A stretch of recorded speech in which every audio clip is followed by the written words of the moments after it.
Welcome to this week's very special episode of Spectator Mode. Joining me today is not our usual host, Neil, who is currently indisposed as he's pursuing interesting career opportunities across the nation.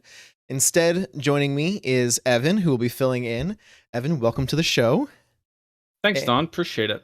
Glad you're here. How you doing? I'm good. And as usual, I am Don Double D, your host. I've never called myself Double D before, but I feel like I have to in the spirit of Neil, But who's everyone not calls here for you it, us. so you kind of have to. I mean, you're from that segment of my life that does, actually. I think like there's definitely my life could be broken out by the nicknames. Friends? Why would you even do that?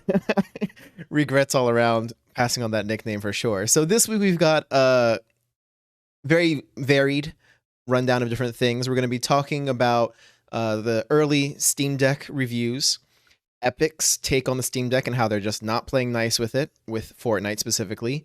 League of Legends saw a promotion of Riot August to lead champion designer, which I'm excited to have Evan for this special episode because I think he's going to bring some special expertise and perspective to that conversation. And then we're going to do a quick rundown over a couple of different movies and shows that are releasing that I think are of particular interest to our viewers and certainly to myself as well. So just kind of flowing right along, we're going to go straight to Valve's Steam Deck is coming out soon. It is going to be a handheld console, and notably, it is a small computer. It's running a version of Linux on it. You can install Windows. It's going to have Wine support. And reviewers ultimately seem to be absolutely wowed by the performance of the device, its feel, and the opportunities it presents. And so they're looking forward to it. What do you think? Are you also looking forward to it?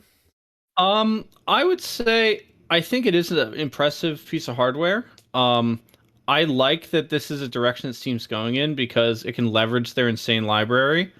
I do want to see how their store integration goes. I feel like they need a tag or a sort feature for this item specifically. So if I'm on Steam, I want to see if this is Steam Deck compatible or not, or just filter on Steam Deck compatible. Steam's filtering is kind of suspect at times, right? It's all that user tag system, and it's kind of outdated as far as I'm concerned. I wish they would partner with someone like Google to get their search up a little bit. It's actually a very, very good point you make about all the tagging. So in your mind, what would it look like in terms of implementation? I just want a button on the side of, like, you know, it's like deals, updates, all that sidebar stuff you can filter on, like MMO, multiplayer, all that. I just want one that says Steam Deck approved or Steam Deck compatible.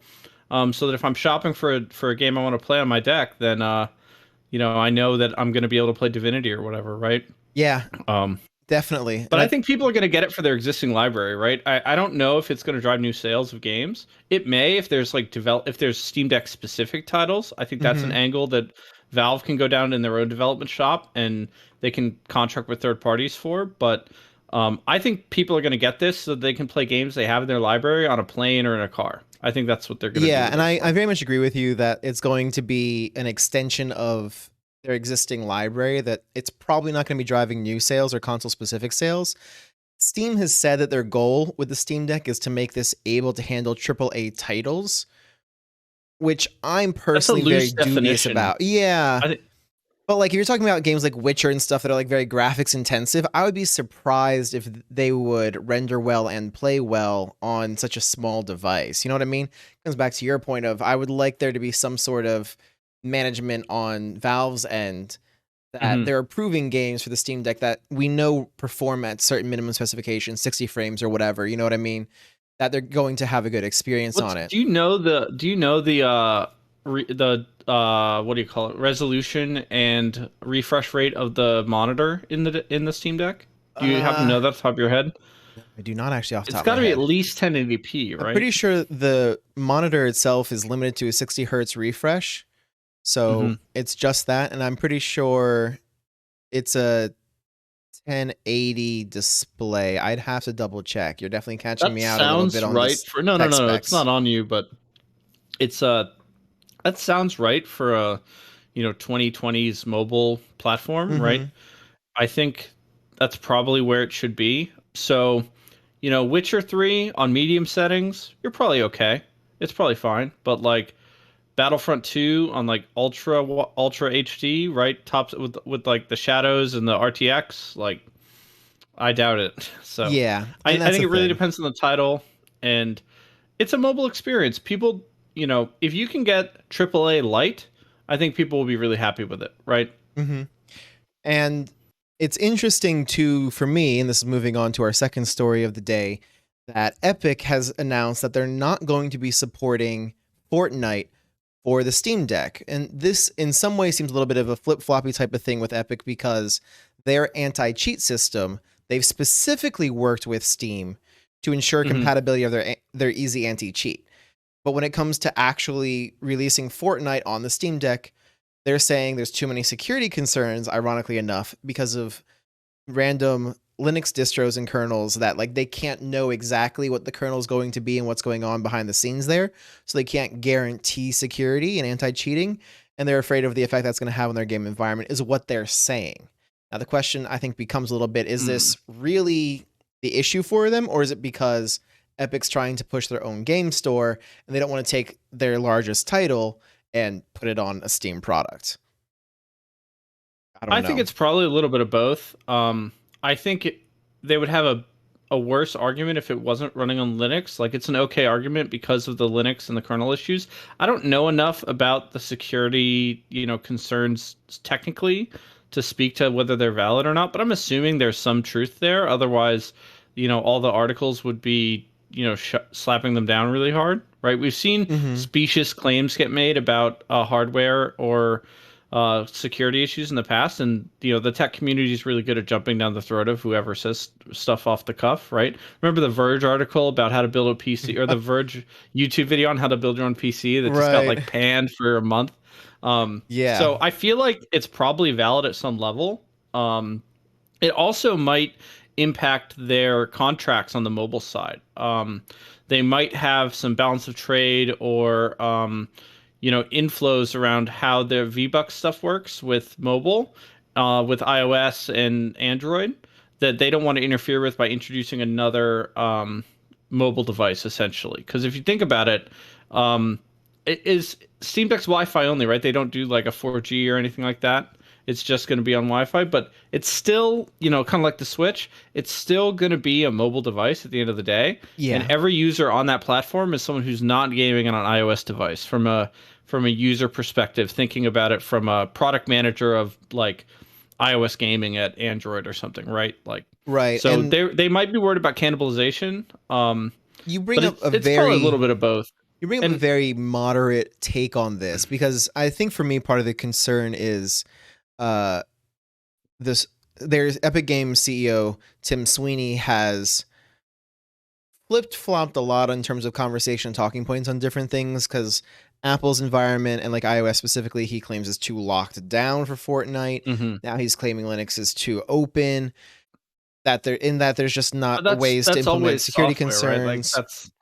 Well, yeah, but then it's their anti-cheat that's being implemented on the device or made compatible with the device and stuff like that. And so, like, I don't know how to take it in the sense of, like, how do you tell me on one hand that you can't make it safe, but on the other, I should trust your anti-cheat on the device?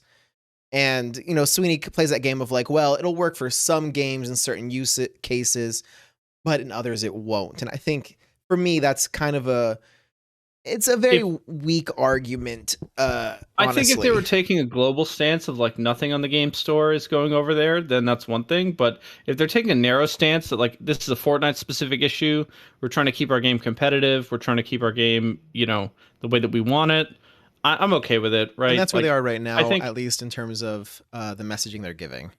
The other point I want to make on this issue is the impact of cheating is really big, especially on shooter games.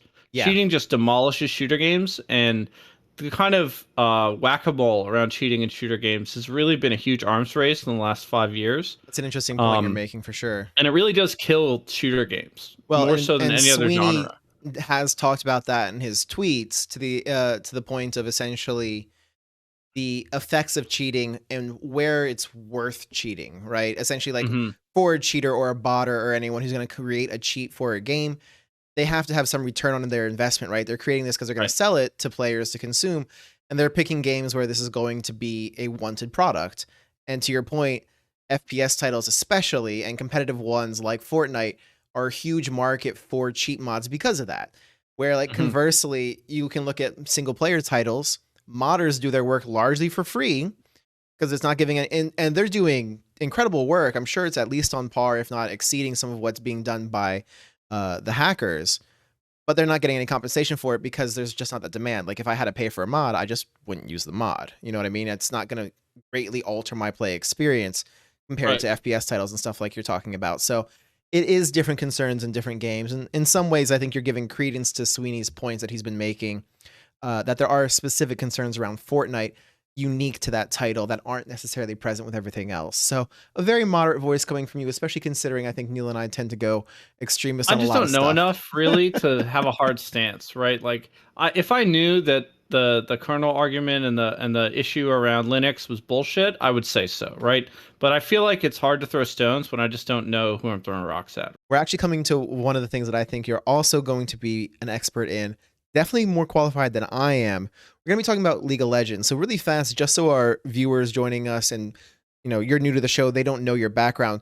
Would you mind giving us a real quick rundown of sort of your experience with League and why I keep mentioning that like you're an expert in this area, certainly compared to myself? Yeah, sure. So for those who don't know, League of Legends is a 5v5 MOBA style game. So like a mobile, or it's like a battle arena. I forget what the MO stands for, but multiplayer online battle arena, I think is the acronym. Yep. And it's essentially a 5v5 competitive top-down game where your goal is to generate a lead on your opponent and eventually kill their nexus. It's kind of a complex game. There's a bunch of classes. It has RPG elements. You can be a fighter. You can be a marksman. You can be a mage. And the interesting thing about it is it's evolved on this iterative basis since it released in 2011, and they've done a bunch of redesigns and rewrites and kind of evolved the game every season. So Riot August has been a champion designer for a long time, and he's come out with a lot of really iconic champions that even if you don't play League of Legends, you might be familiar with. And so my own expertise, I actually I coach an amateur League of Legends team. Which I think is so cool. We just finished top 12 in the first national tournament. We were expected to finish lower than that, and we overperformed expectations. So congratulations. And our kind of level of play is the direct path for players to go professional. So I'm hoping, my goal, as a coach and kind of working with these young players is get them to the professional level. And I would love to go watch a stream on Twitch or YouTube or something and see a player that I've coached in the LCS, which is the League of Legends Championship Series. I'm mumbling. And it's North America's main like NBA of League of Legends, right? Yeah, and that's really awesome. So just so everyone's clear, your role with this team as a coach, you're providing feedback to the players in terms of strategies, picks. Is that the kind of thing you're looking at? Synergy and stuff for them? We're pretty holistic. We do everything from the top down, right? We have set plays in the early game. We talk about itemization. We talk about which characters to pick, what we think is strong. I'm doing research on countering popular strategies or implementing popular strategies or implementing strategies we think are underrated. Gotcha. That makes a lot of sense. So then I'm curious what your feelings are. Riot August, as you said, has designed or been involved in the design of several iconic champions, even to non-league players. Vi, Jinx, and Echo most recently have been seen in the arcade series on Netflix, which was very well received. Go watch it, by the way. I haven't. No. Oh yeah. To those at home, To those at home, if you haven't watched it, go watch it. It was the #1 show on Netflix for a reason. Yeah, absolutely. If you have no league background, you'll love it. It's really great. And it's one of those. It's taking the game's lore and stuff like that, but it's not like they're playing the game on screen. You know what I mean? Like it's the characters, it's the setting for sure, but it's absolutely designed for the medium of being a show, not just like you're watching people play or something like that. So Vi, Jinx, Echo are, I think, very well known. Viego, you may or may not know from their work they do like the rock concerts and stuff. They have like character bands and stuff they produce on YouTube with the characters performing. Viego featured like a prominently in the last one. Guerrilla style virtual band. Yeah. Kind of thing. And he was prominently in one of those. I think Echo is also in one. So you've definitely Senna as well as one of the champions. And these are all people that Riot August has worked on. So his characters are in some ways iconic to the franchise. And some of them I think are even pretty meta picks and even worked on the most recent champ release, Zeri, who I Mhm. think is still kind of finding her stride in the game. So what are you Extremely thinking? imbalanced, really overtuned. Really? So I mean, She's well, really good. what are you expecting in terms of him now being the lead champion designer? What do you think we can expect in terms of future releases of champions, redesigns, how that may differ from what we have been seeing? I think it's going to be a lot more the same, and that's a good thing, right? Okay. Riot has done a really good job with their design side, and people like to people have a hard time in the league side or league community have a really hard time separating design and balance. They'll see a champion like Jinx kill everyone on a team and just be really overpowered, and they'll think, "Oh, the design of this champion is terrible." The design of Jinx is awesome. She's very cool. She has a huge personality. She, jumps off the screen, and you can tell right away that there's a Jinx in your game just from the way that the game is played, right? Um, and so I think for those kind of elements, and it showed up huge in Arcane, right? Like that, Hmm. translating the kind of game elements of Jinx into a narrative just flowed so naturally and so well that, I think it's really good. I think Riot August really deserves this promotion. He's been with the company for a long time, and he's probably going to make the balance team really sweat here because his champions tend to be very cool, and the cool champions are always hard to balance. But Yeah. um, I think there's always balance issues with the new champions in the last 3 or 4 years. They're getting more kind of game breaky, right? Yeah, it's I'd the say arms we race I got think this you champ expect. Zoe. There's a hero Zoe that came out a while ago that can steal people's special. They call them summoner spells. So you get like special things that only you can use. Right. There's character effects Basically, and there's player effects. Player effects yep, are independent. She's able to steal player effects from other players essentially and use those for yep. herself. Champion Silas came out 3 years ago, 4 years ago. He can steal people's ultimates. So, you're playing a game like Apex. If someone could steal your ultimate, that'd be pretty impactful. Think about it that way. Overwatch, steal someone's ultimate. Viego now, when he gets kills, he just possesses the dead body of the champion for a few seconds. So you kill a strong assassin or a strong marksman player who's dealing a lot of damage, and you get to clean up the fight as that character, turning him on Hmm. your team. The new champion that's going to come out soon too is very interesting. Her ultimate actually causes a friendly fire effect. So if she hits you with this cascading like smoke that she does, the allied team starts hitting each other, which is going to be extremely chaotic, and I very much can't wait for that. Oh, was he involved in Um, that one as well or no? I'm not sure, possibly, but We'll have to look into I that because think that's very interesting. the champion roster is pretty set. Like there's 180, 170 champions, It's insane the and amount. Yeah. they're only going to drop one or two a year at this point. They used to give us like there was a while there back in 2013, 2014 where we got one every 2 weeks, which was It insane. was insane. I Um, remember that time. yeah, I think August is really good, and I think the balance team is going to have a really hard time. But Yeah. for me, that's good. I like when the balance team is struggling because it means we're getting some really cool stuff in the game. And it means that a lot of characters are viable for whatever the current meta may be. You know what I mean? Because if you're only focused on like a handful of characters because they're the only ones that are impactful in the competitive scene or in the game, I Hmm. think that's a lot of stagnation for the game. It's good They to have a keep it variety fresh. of They definitely keep it picks fresh. and a lot of champions. Yeah. And to your point as well with the reworks, August was part of Rengar, Kayle, Morgana, Wukong, Janna. I think Morgana and Janna both are very old time Hmm. champions that have been in the game for a very long time and still Kale see was one of the play. first ones. Yeah. Yeah. I actually remember getting, I think, a Kayle skin out of like some promo with Facebook or something. I forget. There was something like way back in the day. Yeah, and those champions all still see play to Yep. varying extents. So I agree with you. I think this is a good move for the company. I like Riot August as lead designer. I think it's got a lot of good potential there. And I hope good things. And maybe we can revisit the League of Legends discussion at some point in the future with you, potentially in another Sure. episode. Definitely. So, to close things out, and we are starting to run a little bit long on time, we were briefly going to touch on some upcoming releases. I'm just going to go through four of them real quick. Jurassic World Dominion is set to release June 10th. It's the final installment in the Jurassic World trilogy. It brings back a lot of the OG cast members, including Laura Dern, Sam Neill, Jeff Goldblum, and BD Wong, reprising their roles from the original trilogy films. Morbius is coming out April 1st. I hope the movie is not a joke. It's intended to be the third film in Sony's Spider-Man universe, which so far includes the first 2 Venom films and the announced Kraven the Hunter, set to release in 2023. The film stars Jared Leto as Morbius, a man who becomes a vampire after attempting to cure himself of a rare blood disease. So, movies to look forward to, some series as well. We've got a new Obi-Wan Kenobi series coming out on Disney Plus May 25th, looking at 6 episodes there with Ewan McGregor coming back both as his role as Obi-Wan Kenobi and executive producer. We're also going to have Hayden Christensen's coming back. Joel Edgerton and Bonnie P.S. are reprising their roles. They were his family members basically from the original, so the family is coming back. And the final one, which I'll admit I'm most excited for, is the Amazon Lord of the Rings, The Rings of Power series, which is coming out potentially September 2nd is what they're talking about. So this is set thousands of years before the events of The Hobbit and Lord of the Rings, based on J.R. Tolkien's, obviously, history of Middle-earth.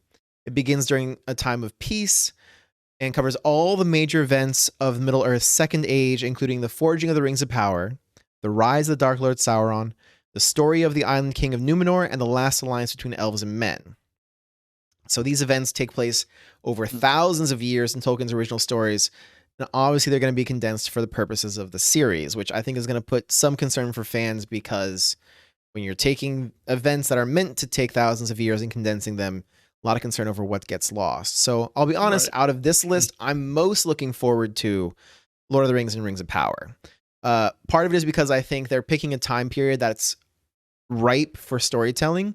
There's a lot of information out there, but it hasn't been like a told story between the Silmarillion, the Legendarium, and even stuff from like the Lord of the Rings trilogy, like talking about and stuff. Right. They talk about events that happened, but they don't go into detail. So there's like a good outline, I think, of things that they could touch on and talk about and show us in the show, whilst not having us like committed to this is what happened in the book and we expect it to happen the same way in the show. You know what I mean? So they can follow that outline that exists currently and fill in a lot of those details that are currently lacking. So I think they picked a great timeline. They've made a move to inclusiveness with racial diversity and stuff like that wasn't present in the original books.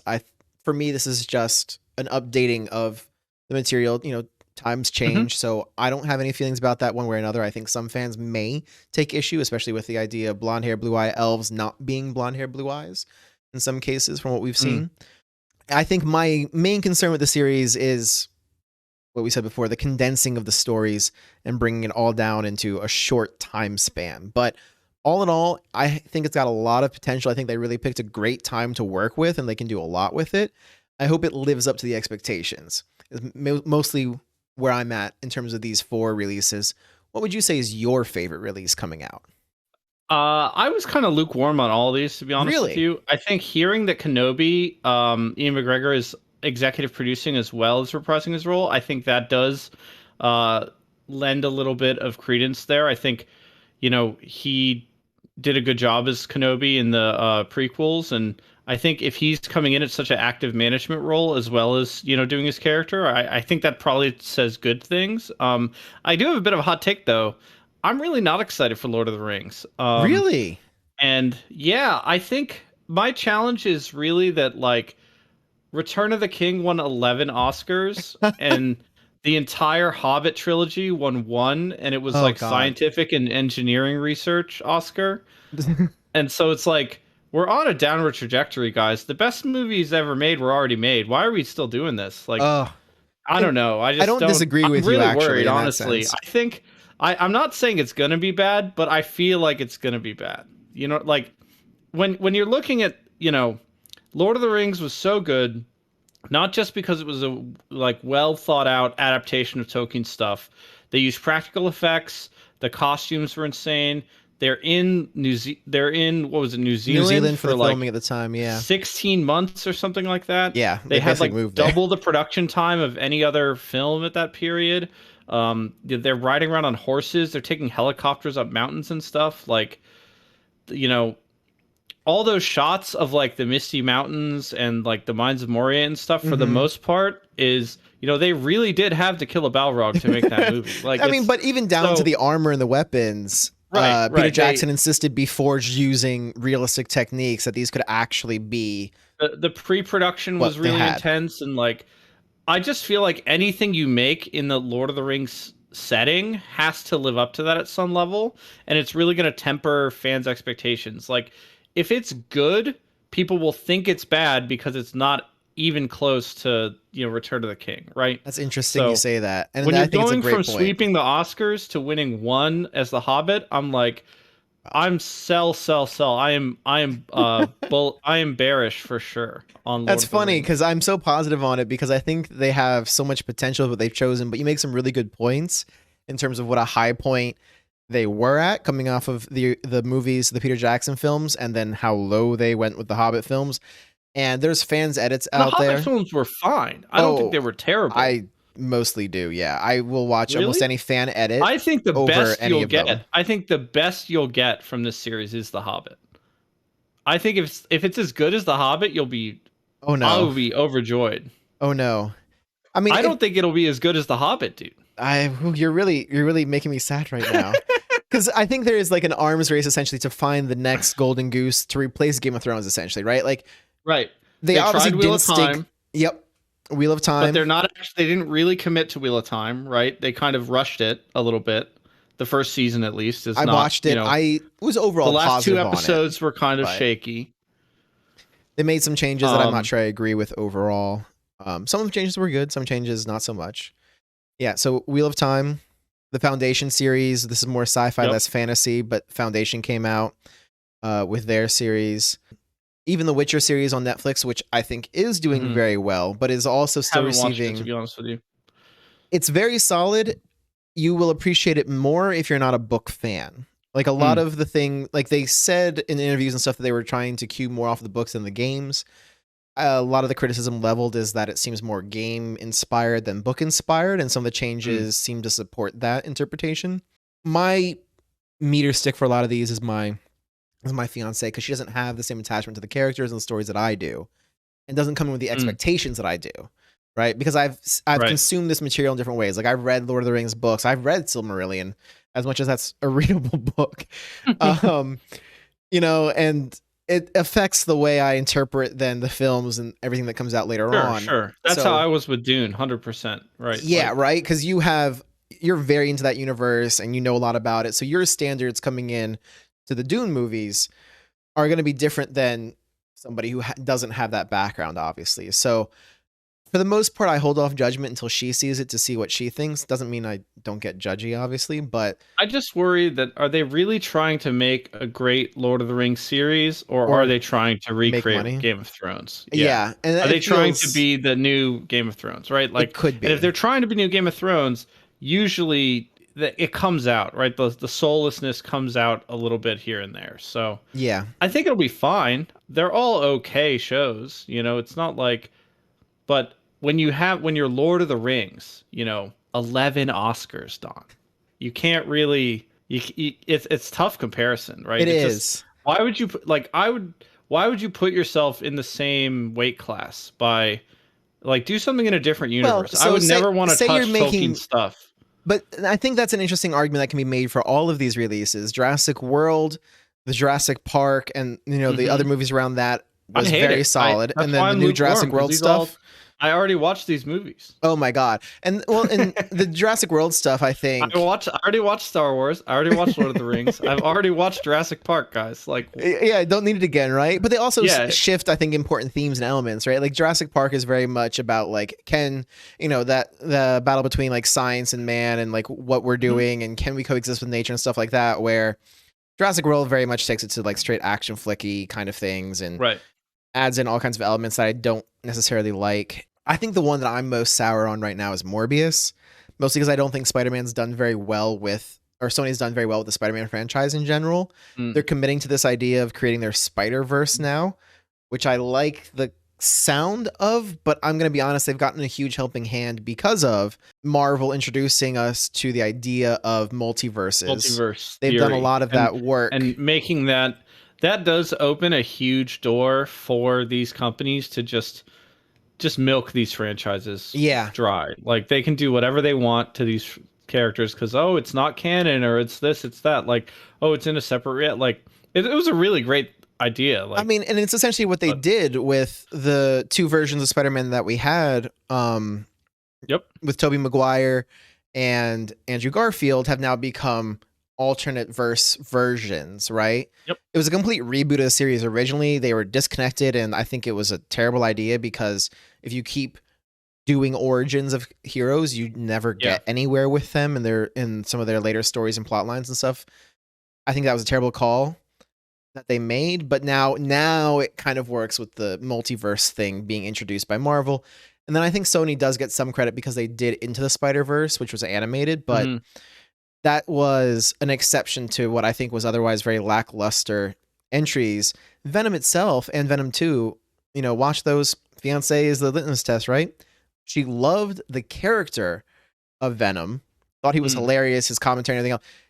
The story, she could take it or leave it. You know what I mean? And she's the easiest sell for something like this out of anyone who's, you know, not a comic book fan, no like expectations, and she was just like, whatever. It's like the fourth Pirates of the Caribbean movie, right? Jack Sparrow was great. One? Jack Sparrow was great. He was the main character in that one instead of supporting character, yeah. Yep, instead of a supporting character, and it wasn't as good of a movie, but Jack Sparrow was still great, right? Like, yeah.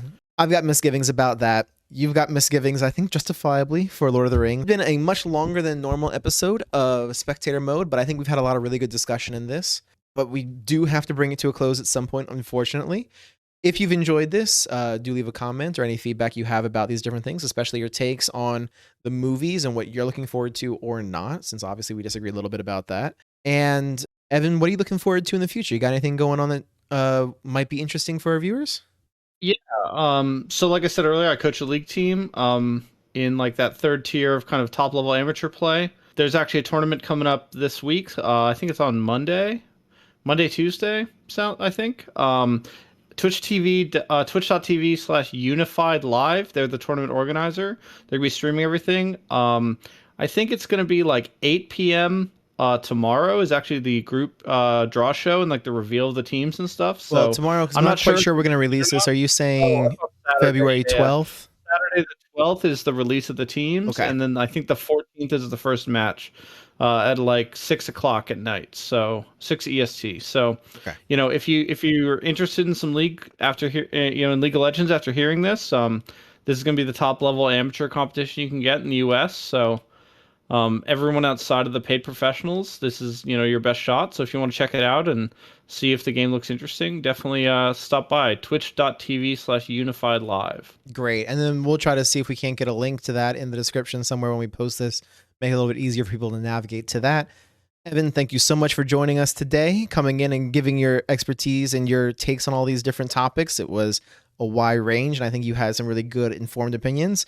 It's nice to have a voice of reason, because I think usually we come in here with some kind of extremist takes, maybe. I don't know. I don't know. I stand by all my opinions, but yeah, sometimes it goes that way, right? But appreciate you joining us. It's been a pleasure. And to all your viewers, see you next week.